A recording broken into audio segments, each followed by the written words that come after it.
walang kamatayang noodles. Kasi ano na, tamad na akong magluto, kaya kain na lang ako ng noodles. And I bought kailok, balot. So kakainin ko na lang dito yung ano, noodles with balot dito. Bagong restaurant to eh. Dito na lang tayo sa labas kumain. Yeah. Food just arrived. Wow, umusok-usok pa oh. Ano to, maaamoy mo yung beef talaga. So there you go. Let's eat sa go. Let's eat.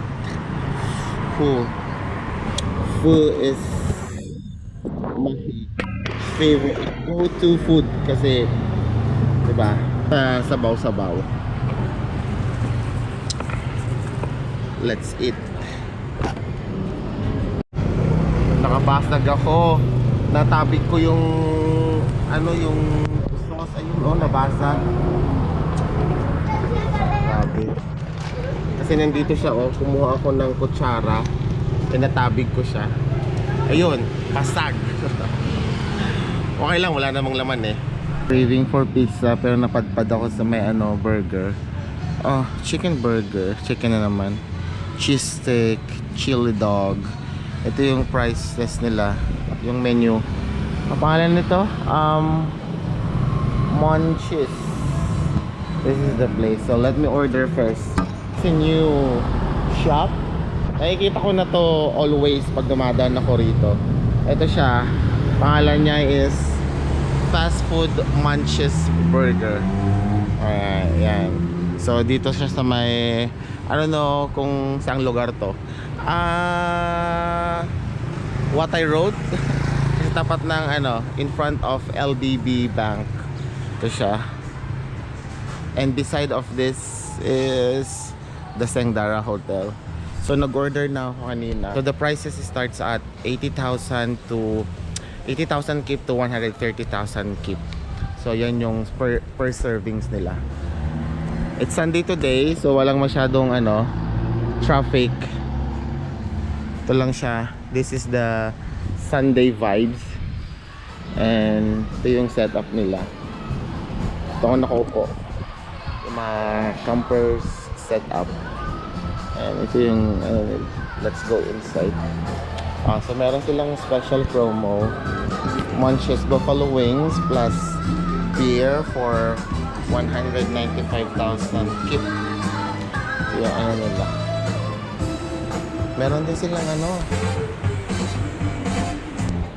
t-shirt. This is set up. Ay, so cute yung mga ano nila oh.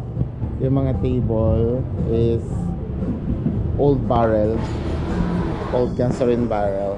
So I think ito yung ano, this is an old shop kasi yeah, I think this is an old shop tapos converted into a restaurant. Kasi tingnan nyo, may mga ano pa, may mga paninda sila, mga spare parts, mga car spare parts.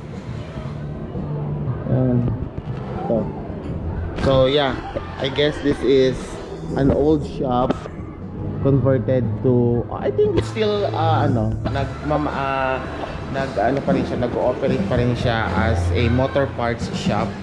And then siguro hindi na kumikita kaya kinonvert nila into, I mean nagdagdag sila ng another business venture.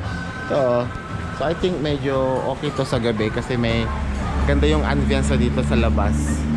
So I recommend to stay outside kasi dito, pag dito sa loob is medyo ano siya, oldish.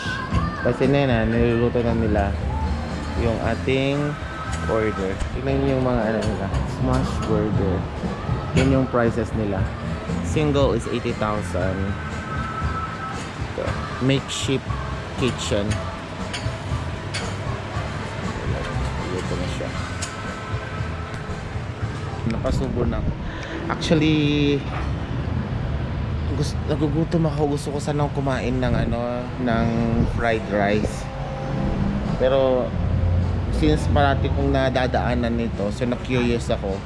kung masarap ba. So ayun, tinry ko na. So let's check and let's try kung masarap. And ayan na, uulan na.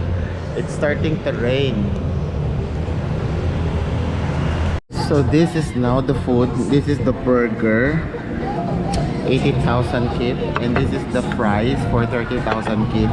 You know, ang ganda nung ano, yung plate. Meron siyang vibe na 80s. Kasi maalala ko ito yung yan yung plate namin nung ano, mga bata pa ako. Mga bata pa kami. Kapag nahulog yan, nagkakaroon siya ng dents. Yan, no? So this is the burger now. Now let's try if it's worth it. There. Okay. First up, ketchup. Okay. Chili and this is mustard. This is mustard. Yo, hello. Looks good. Let's try.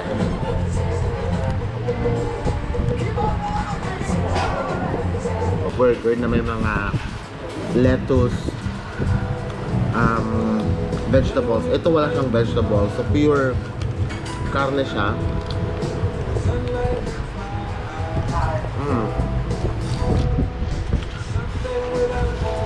Burger na may mga veggies. This one is no veggies.